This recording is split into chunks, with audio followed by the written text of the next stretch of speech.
I found the black box behind a stack of life jackets curled and humming like a sleeping thing. The room smelled of mildew and engine oil, the fluorescent light buzzing with the kind of impatience that makes you notice every shadow. I'd been on the Allegiance long enough for the ship to feel like a second unreliable home. Boredom had pressed at the edges of my mind until curiosity felt safer than sleep.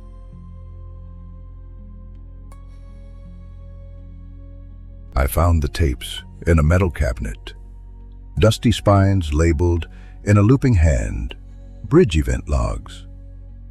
The VCR looked antique, buttons yellowed, a small rectangle that promised answers or madness. I slotted the tape in with a reverence I half mocked in myself and clicked the TV on.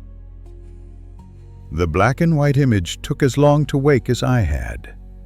The bridge appeared, a halo of blinking consoles, the captain in a jacket too clean for the salt air, another officer at his elbow. The angle made it look smaller than the bridge felt to the crewless, a command center than a stage.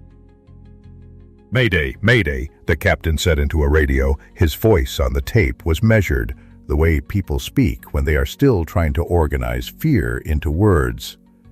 "This is the captain of cruise ship Allegiance. Engines failed.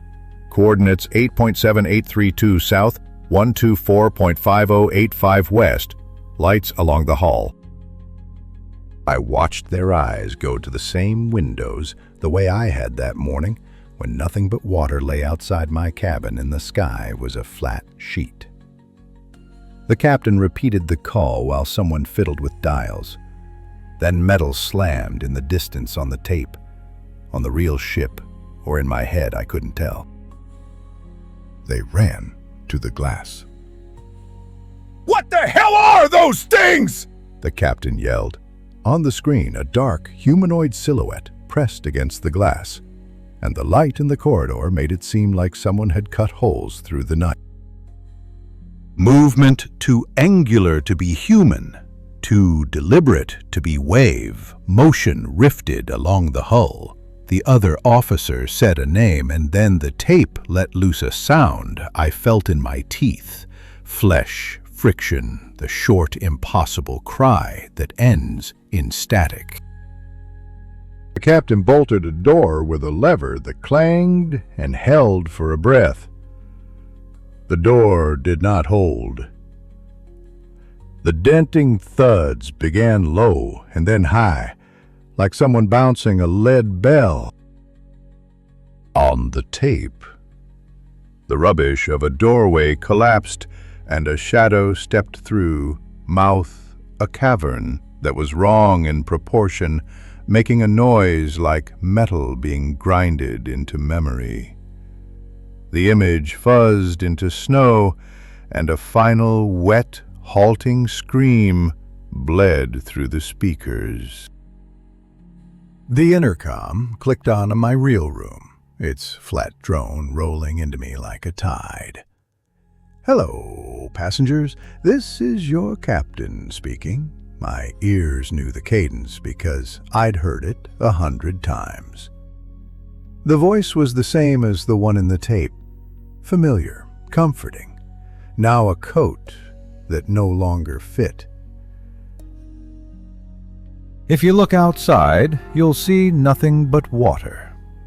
The captain continued with practiced reassurances, a litany about bioluminescence and minor delays that made the safety announcements of vending machines sound like sermons.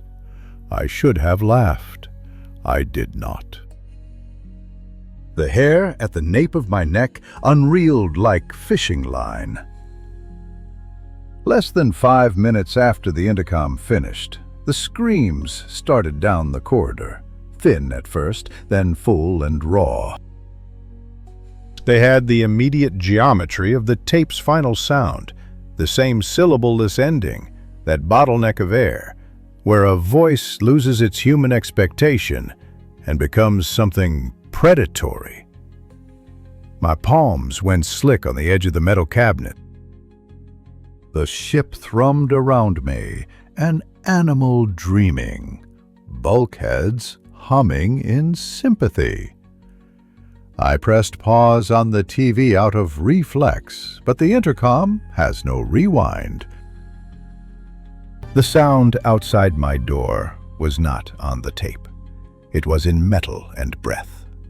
I moved through the service corridor because not moving felt too much like permission.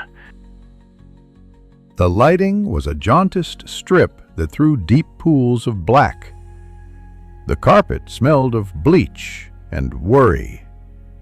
Doors along the corridor bore brass numbers and little windows that showed nothing but warped reflections of me. At the deck hatch, I hesitated. The scream had come from the deck below lower, thicker, as if the thing that made it was learning to use the human mouth. I should have turned back. I could have crawled into a lifeboat, counted screws, told myself this was a dream. Instead, I eased the hatch and looked down. The hallway below was a smear of motion. People were moving like shorebirds, quick and shallow, their faces half lit and blank. One woman clutched her child so tight I could see white knuckles through fabric. Someone dropped a phone. The screen skittered across the deck like a fish. The light along the side of the ship pooled green. Outside, something glowed pale, throbbing like an enormous swarm of phosphorescence arranged in purposeful lines. At the bottom of the stairs, a man lay on his back, his uniform unmade, his face against the bulkhead. There was no blood, there was no gore, only a quietness that knew the words to make men stop.